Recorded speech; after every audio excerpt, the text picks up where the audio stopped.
Қайырлы күн оқырмандар, бүгін біздер хачапуридің ең оңай жолын жасайтын боламыз. Видеодағыдай көріп тұрғандарыңыздай өте жұмсақ, созылмалы, әрі дәмді, өте жеңіл жасалынады. Біздерге ең керекті заттарымызды алдын ала дайындап аламыз. Алдымен сүзбемізді 200 грамм сүзбе, ас көк, 1 жұмыртқа, ірімшік 100 грамм, шымшым тұз және 80 грамм ұн керек болады.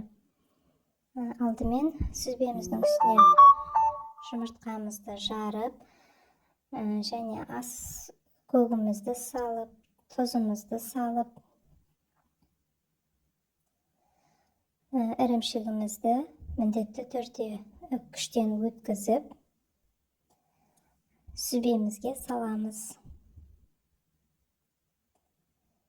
Бұл хачапуриді таңғы асқа немесе кез келген шайға дайындасаңыздар болады. Және бұл жерде менің қолданған ұным үйдегі бірінші сорт ұнын қостым.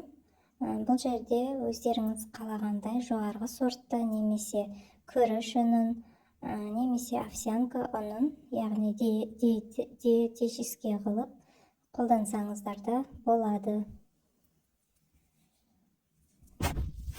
Бұл рецепт және ПП ұстап жүрген оқырмандар үшін де өте пайдалы тағам болып саналады. Бұл жерде яғни ешқандай дрожж жоқ, арнайы дәмдеуіштер жоқ, таза үйдің сүзбесінен жасалынған. Әбден массамызды біркелкі болғанша әбден араластырып аламыз. Дайын тестімізді қолдың көмегімен, немесе оқтаумен, немесе осылай қасықтың көмегімен де қызып тұрған табамызға салып пісіреміз.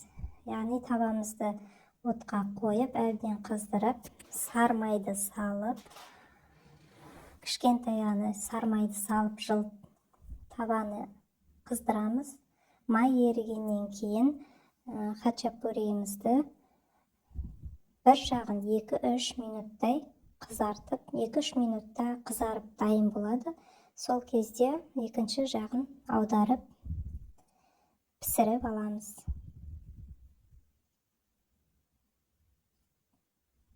Бұл жерде көлемін өздеріңіздің қалауларыңызша, яғни осы табаның көлемімен де жайып пісірсеңіздер болады.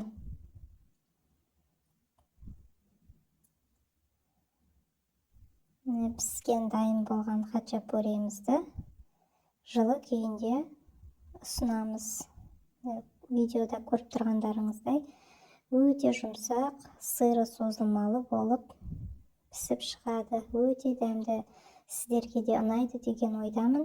Жасап көріңіздер, міндетті түрде лайк басып, каналға тіркеліп қойыңыздар. Ас болсын!